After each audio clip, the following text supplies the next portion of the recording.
matéria, página 9, Física 7A, A2008. Um corpo de massa 200 gramas percorre a trajetória ABC perfeitamente lisa. Qual é a velocidade mínima que o corpo deve possuir em B para conseguir completar o percurso? Então tu vê, tinha uma coisa assim, ele passa pelos pontos A, B e C. Não tem atrito.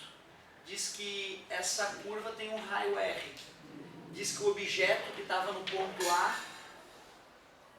é um objeto de 200 gramas.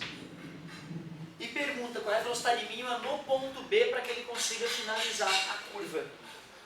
Diz que o raio dessa curva é 10 metros. Deveria ter avisado também que a aceleração da gravidade é 10 metros por segundo ao quadrado. Não foi dito, deveria estar no formulário. Galera, quando um cara vai fazer um looping, se o trilho está presente ali e ele faz com uma velocidade maior do que o necessário, não tem problema, porque ele vai fazer bem grudado no trilho. Só que chega uma hora que só... Desculpa, galerinha. Chega uma hora que a velocidade é tão pequena que só o peso já é o suficiente para ele fazer a curva. Aí nem o trilho seria necessário. Esse é o caso limite. O caso limite é o caso em que a força centrípeta é realizada pelo peso. A única força que vai atuar no cara, então, enquanto ele faz a curva, é o peso. E já que ele faz uma curva, movimento circular uniforme. Quem é a força resultante é a centrípeta. E a centrípeta é o peso. A centrípeta é mv ao quadrado sobre r. E o peso é m vezes g. Corta a massa, mostrando que a massa não importa.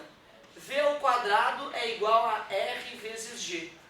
Então, se eu quiser descobrir a velocidade mínima, é só pegar o raio, que é 10, multiplicar pela gravidade, que é 10, e extrair a raiz quadrada. Já que é o quadrado, extrair a raiz quadrada. Raiz de 100, 10. Certo?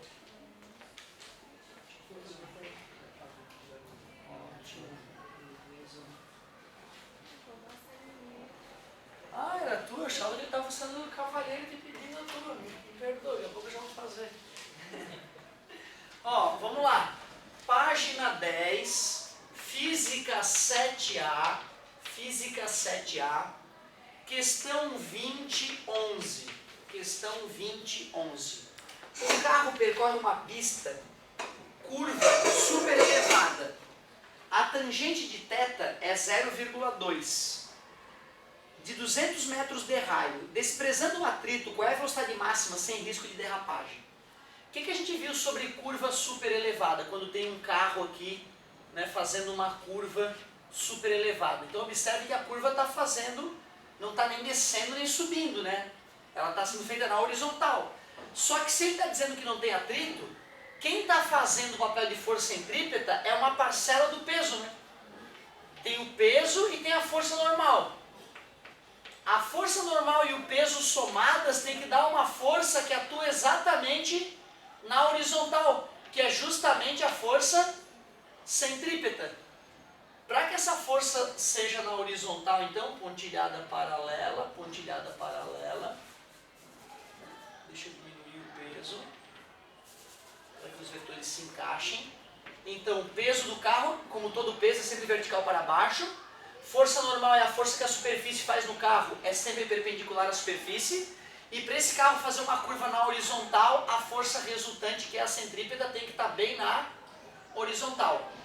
Dá para formar um triângulo retângulo com esses vetores. Se eu junto a força normal, a força peso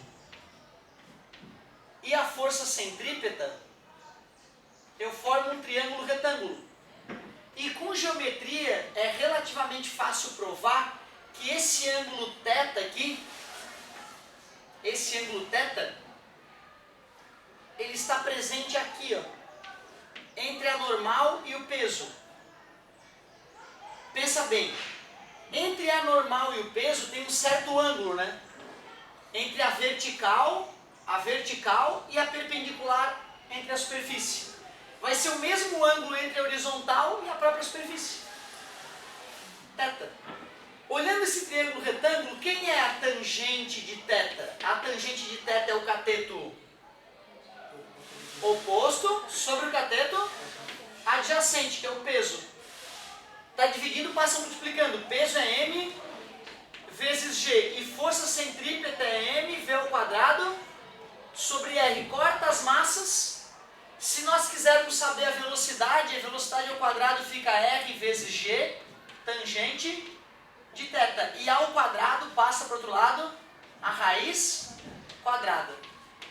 Então tu vê, ó, questão do looping, a velocidade mínima é a raiz de rg. Na questão da curva superelevada, a velocidade máxima é a raiz de rg tangente de θ. E na curva horizontal com atrito, a velocidade máxima é raiz de rg vezes μ, que é o coeficiente de atrito.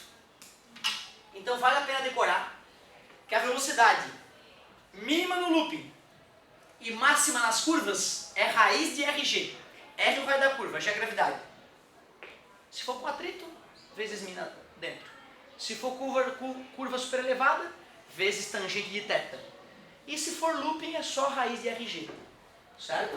Para não ter que ficar sofrendo e gastando o tutano, lembrando mais uma vez que aquele ângulo está presente ali, tem que usar, imagina, na prova, tem que, nos teus 3 minutinhos, tem que fazer essa dedução. Então o legal é o cara já ter feito tantas vezes exercício que meio que automatizou. E caiu curva super elevada, raiz de rg tangente de θ. Certo? Eu vou te falar que eu não cheguei nesse nível no meu terceirão. Eu não lembro de ter estudado curva super elevada. Se caísse curva super elevada no meu terceirão, no meu vestibular, essa eu ia errar. Depois de algum tempo treinando, já fica mais lógico. Vamos ver quanto é que ficou nesse caso? A velocidade é raiz de... O raio da curva ele falou que era 200 metros. A gravidade é 10. E a tangente de θ, 0,2. 2.000 vezes 0,2 vai dar 400. E a raiz de 400, 20 metros por segundo. Multiplica por 3,6, 72 km por hora. Letra D. Então, velocidade é raiz de rg tangente de θ.